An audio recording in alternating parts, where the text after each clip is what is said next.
Now, people always ask me, what is the main difference between being a model and being an actor? And the first thing that I have noticed is the fact that people are a lot quicker to judge you. So I'm going to go ahead and put my jacket back on, because I took it off to demonstrate what models look like and how my perception can very easily be changed from very formal to very glamorous. And the second thing I noticed is that, I mean, of course you have to put a lot more emotionally in when you're doing a film. You have to spend longer time away from home. Your work commitments are greater. But the thing that hit me the first was the fact that I could eat more. All of my attributes as a model were then considered my drawbacks as an actress. I was too tall, I was too raven, I was too thin. I was told to put back on the 5 kilos that I was told 6 years earlier to lose, and so I did so very happily.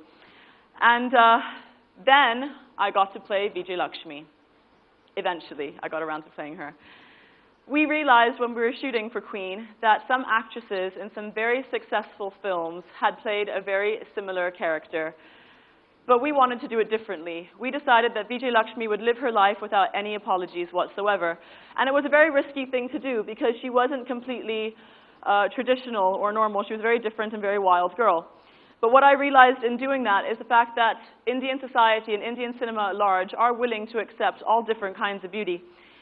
And here's another example. When I moved back to India 7 years ago, I wanted to land 2 big modeling assignments.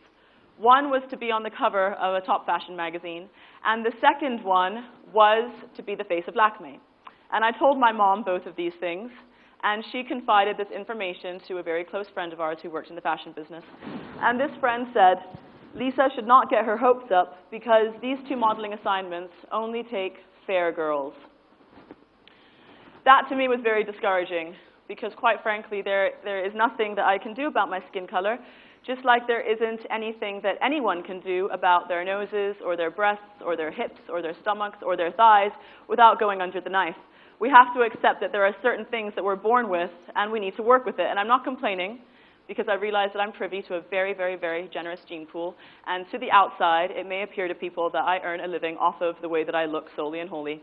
Hopefully I'm standing here to prove that wrong. But I have to say that in spite of this lack of fair skin, I went on to be on the cover of that magazine 6 times, and Lakme was one of the first contracts that I signed when I came to the country. So as you can see, there is no fixed idea of beauty. Let's take a look at some of our most celebrated heroines of the last few years.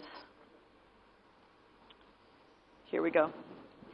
In 2011, Silk was overweight, sensual, impulsive, and strong-headed, and that was beautiful. In 2012, in Kahani, Mrs. Bagchi was relentless and powerful, and that was beautiful. In 2013, Leela was strong-willed, disobedient, and adventurous, and that was beautiful. And in 2014, Rani made us feel like it was okay to stuff our faces, to not know how to kiss, to not be very well-traveled, to not be very worldly-wise, and she reminded us of our most clumsy, insignificant selves, and we all found that endearing and beautiful. What makes these women beautiful is the life and the charisma, the persona that they fill out their characters with. And I've always firmly believed that if we are authentic to ourselves in whatever role that it is that we play in life, even if it's too original or too different or too radical, people will eventually celebrate that. At the Oscars this year, they created a hashtag called Ask Her More. These women wanted to be asked more about just the dresses that they were wearing and who designed them. They wanted to be asked about the roles that they play, about the causes that they support, and they urged journalists to ask them more and to get beneath all of those superficial layers. Beauty doesn't really have a race, a culture, even a gender. There's no common denominator for beauty. It's differing from continent to continent and from culture to culture, and it will continue to evolve and change, and our perceptions will continue to evolve and change as long as we redefine it for ourselves. So I stand here and I urge all of you to not let your perceptions get the better of your opinions and the better of your judgment. We are more than what we wear, and even though we like putting on a special outfit, like I have today for a special occasion, remember that so have you. But what's more important is what lies beneath. Thank you.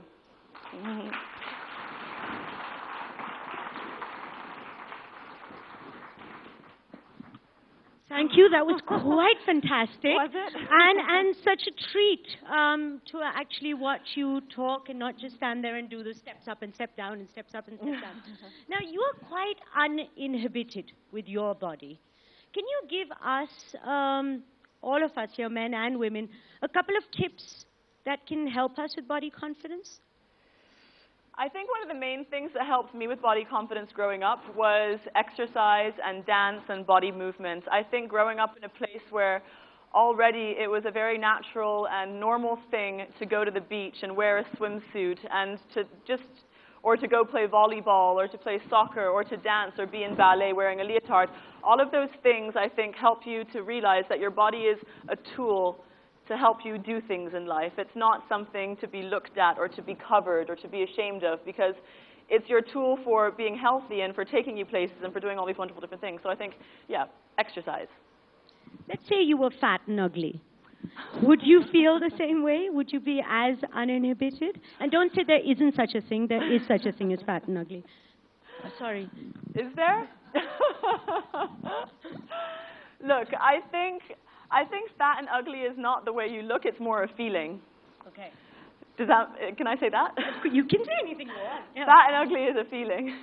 So I think if you're doing your very best to be healthy and to exercise and to live a wholesome life, then the way that you feel about yourself also changes. I mean, if you're feeling particularly fat, and I know, and this is going to sound crazy, but there are some days when I feel fat, and I think every woman has the right to feel fat. Fat is the way that you feel inside of yourself when you've eaten unhealthy food or you've done unhealthy things. Do you know what I'm talking about? Please agree with me. Of course I know what you're talking about. And she's not fat at all, right? So I think, what was the question again? Would you be as uninhibited? No, would I? So I think if you're doing things that make you feel good, then I think that that's really the way to live. As uninhibited, maybe I may not wear the same clothes, but I would still wear something that looks beautiful on me that I felt confident wearing. And if I felt confident to wear something, even if I was feeling fat and ugly, then, I mean, when I feel fat and ugly, I don't want to, dress up. I want to stay home and go to the spa. Moving away from just, the, not superficial, but the body, we have a lot of prominent public figures now coming out and saying things like women in our society can only be safe if they stay home after dark, if they cover up from head to toe. What would you have to say to them, and what would you do if you had your way to the violators? I think it's really inappropriate to say that women should just stay home, because I think women feel empowered by going to work, and that is our self-value, is, contributing something to the world, to society, whether it's being a mother or cooking a great meal or having an amazing job or doing what you're doing today. So I don't think that it's right to de-empower women by telling them to stay home, even though that is empowering to some people. But I think the world is coming to a point now where, are we coming to a point where we're more accepting of women? I mean, this room has, what, maybe 30% women in it, 20% women in it. But we are such a small percentage of society, We are the privileged percentage of society. We are. I mean, in India, the ratio of men to women is astounding in any case, so should we just blame it on that? No, what would you do to violators? I mean, if you could, what would be your solution for... I feel a bit Gandhi about it all. I don't know if I would fight fire with fire, but I just think that humility and just going out there and being elegant and graceful and succeeding in the workplace and showing people that we are worth something and we can do something. And I mean, there's a difference when it comes down to rapists and stuff like that, and that's a whole different scenario of disrespect for women, and I don't think that those kinds of people should be walking the streets. But when it comes to just, flexing our muscles and showing society at large that we are worth something and we can do something, I think the best way to do is actions speak louder than words. I'm going to open it up. And words will follow actions. I'm going to open it up quickly, so raise your hands, whoever wants to ask a question.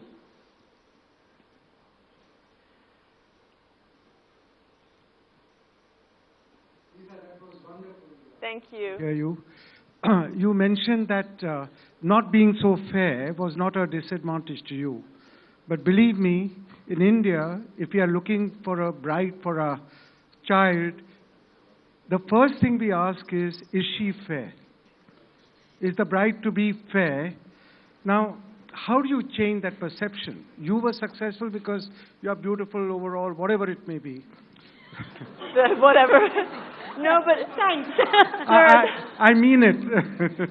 No, but how do we change this perception? It's very important because most of our children are not so fair, and they may not get married to good boys because they are not so fair. How do you change that perception? I think it's really individual responsibility. Like, for example, my first picture was of how I wasn't blonde and I wasn't blue-eyed.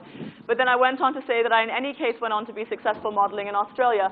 So I think it's up to you. It's about being individual. Maybe your daughter should, or your daughters or our children should break out of that, that sort of rut of I'm about to say something very undiplomatic right now. Go on, say it. Of seeking a husband that would think that about them. Perhaps they should go out there and find a husband for themselves that doesn't care what their skin color is. This is going to sound really arrogant right now, but I've had a few boyfriends in my life, and most of them have all wanted to marry me. And it's not because I have dark skin or I have fair skin. I think it's about who you are inside. And the entire point of my talk was that in spite of all these setbacks, when I go to an audition and I'm sitting with the head of any big corporation, whether it's Lakme or Pantene or Puma, who I endorse for, it's about the way that you come across to them and you show them your value in that moment goes far beyond the way you look. You radiate something far more from the inside out. And that's probably what I would have to say to your children is to be original and just be yourself. But also she has broken that to a certain extent by being successful. Now we consider Dusky beautiful. Completely. So, there we go. Yes. Last question. Yes, at the back there.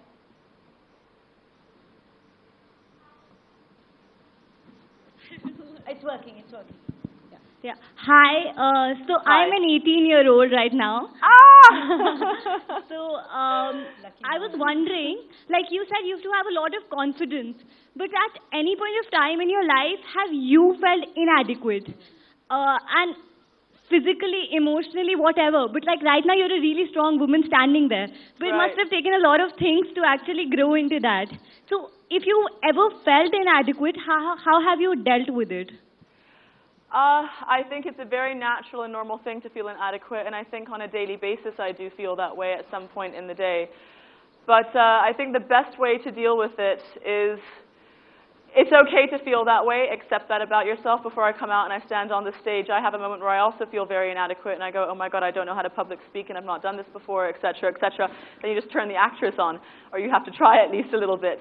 So I think just don't try and get rid of that inadequate feeling, because that's a part of humanity and that's a part of who you are. But just know that it will pass, and constantly remind yourself of all of the wonderful things that you do have to offer the world. Like, I don't think there's anyone else in this room that's 18 years old that has the courage to ask a question on a microphone. I think you're pretty adequate right now. And you've obviously earned your place in this room as well, because you've got a name tag on, so you're somebody important, aren't you?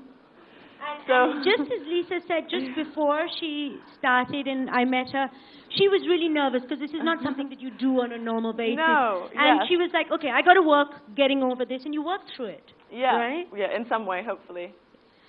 Thank you very much. A big round of applause for Lisa Hayden. Thank you. Thank you. Thank you, Lisa.